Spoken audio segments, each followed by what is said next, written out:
తెలంగాణ వాదులం రాజకీయంగా పరిణితి చెందినటువంటి వాళ్ళు. మీరేదో రెచ్చగొట్టగానే మేము రెచ్చిపోయి మేము ఇడికెళ్ళేదో అంటాం అనుకునేది. కానీ ఇక్కడ వాళ్ళ ఏజెంట్ ముఖ్యమంత్రి గారు ఉండడం వల్ల నష్టం ఏం జరుగుతుందంటే రకరకాల విగ్రహాలు పెడుతున్నారు. నేను ముందే చెప్పిన, నేనైతే పాత నాయకులంతా మంచిదని కాదు. ఇట్లనే మీరు ఊకే చేసిందంటే మేము ఖచ్చితంగా అధికారంలోకి వస్తాం. అన్ని విగ్రహాలు బిడ్డ పలగొట్ట ఆంధ్రాకి పార్సల్ చేస్తాం. నేనైతే అంత ఓపిక మంత్రాలని కాదు, అంత విశాల హృదయం లేదు నాకు.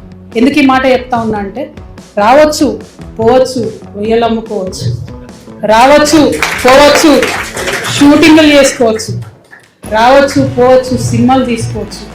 వ్యాపారవేత్తలకైతే ఎర్ర చివాచి వేసి వెల్కమ్ చేస్తాం.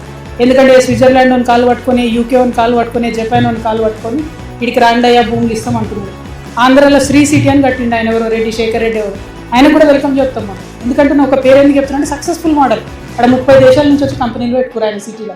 ఇక్కడికి వచ్చింది అనుకోండి, మన దగ్గర 60 దేశాలలో వచ్చి కంపెనీ పెడతారు.